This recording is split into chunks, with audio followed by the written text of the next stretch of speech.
You're back. And this time we're not walking into a city of ash or a jungle swallowed by vines. We're walking into a bend in a slow English river on a morning in the year 912, where a handful of monks and merchants are loading ox carts across a shallow ford, unaware that the muddy crossing beneath their feet will one day lend its name to the most famous university on earth. The air smells of wet hay and river silt. A bell rings from a tiny wooden minster. Nobody here is thinking about scholars in black robes, about kings hiding from armies, about riots in the streets that will leave men dead over the price of wine. They are thinking about getting their cattle across the water before the tide of the Thames rises. Using AI-assisted reconstructions, restored oil paintings, and the physical evidence left in stone, timber, and manuscript, we're going to walk through 9 centuries of this place as if we were actually there, watching a cattle crossing become a kingdom of ideas. And when we're done, you'll see exactly how these same streets, halls, and towers look today, because remarkably, so much of it is still standing. Long before Oxford meant lecture halls and Latin disputations, it meant nothing more than a border town. The Saxons called it Oxenford, the ford of the oxen, a practical name for a practical place. A crossing point on the frontier between the rival kingdoms of Mercia and Wessex. In the early 10th century, it was fortified as a bay, one of a chain of defended towns built to hold the line against Viking raiders pushing up the river valleys. You would have seen earthen ramparts topped with wooden palisades, a scatter of thatched halls, and narrow lanes of packed earth churned to mud every winter. Trade came slowly at first. Wool, leather, grain, and salted fish moving along the river and the old Roman roads that intersected nearby. There was no university here, no scholars, nothing to suggest greatness.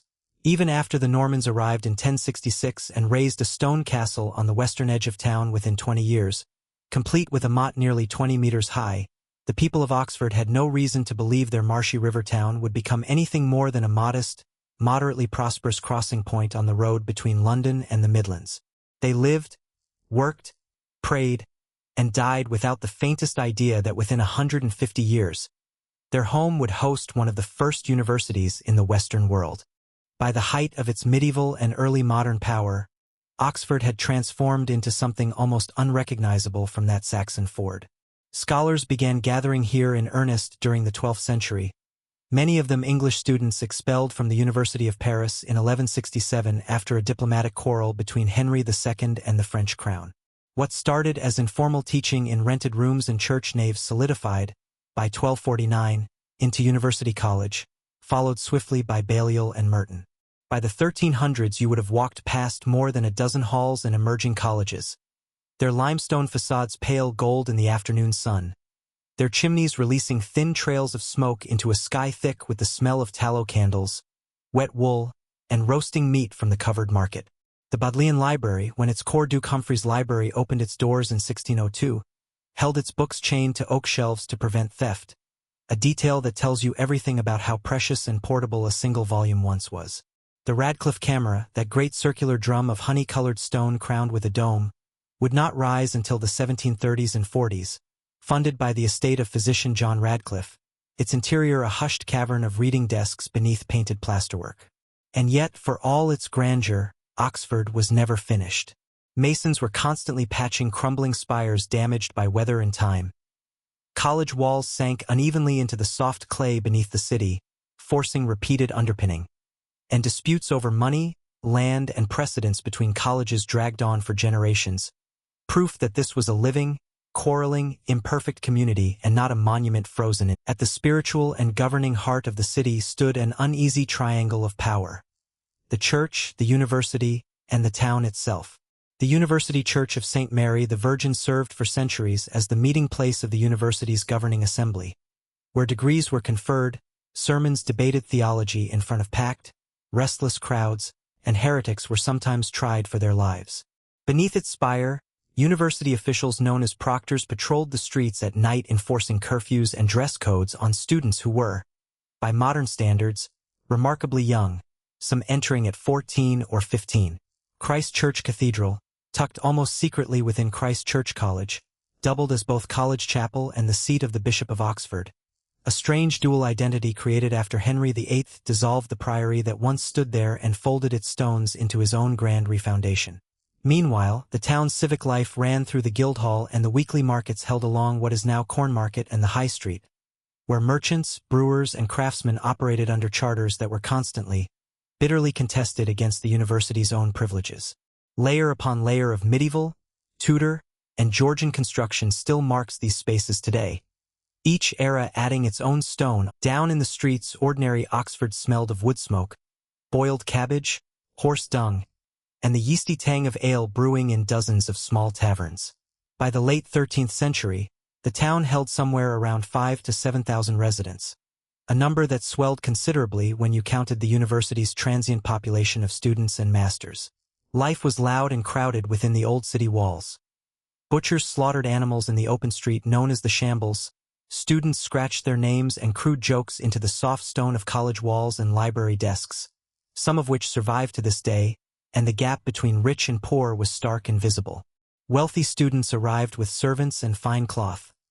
Poorer scholars, known as sizars or servitors, worked as servants to their richer classmates simply to afford their education.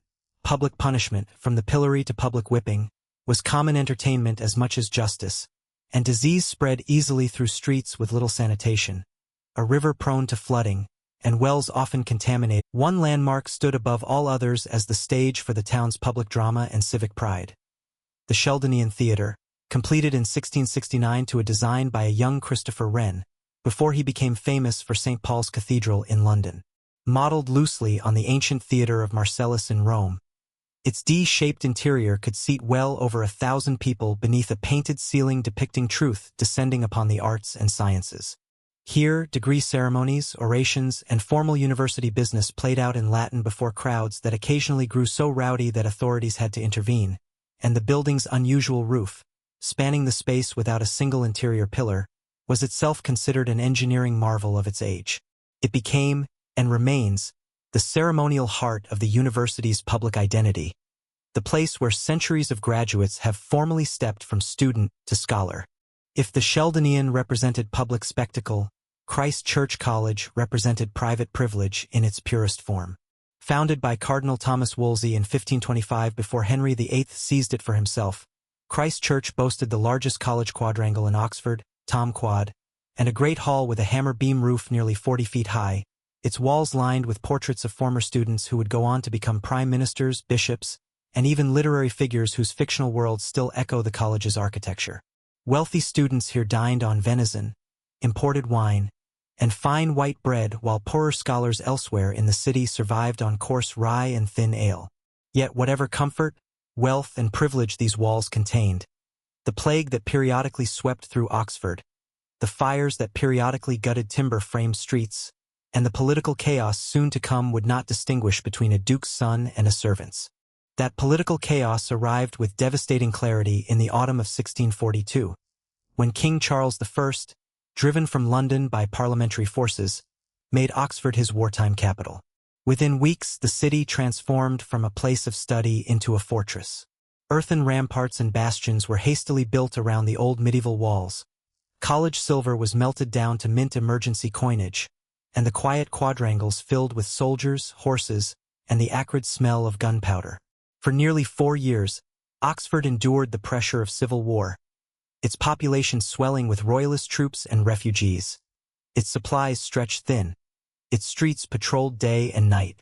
In the spring of 1646, after a series of royalist defeats elsewhere in England left the king's cause effectively lost, parliamentary forces under General Fairfax encircled the city in a final siege.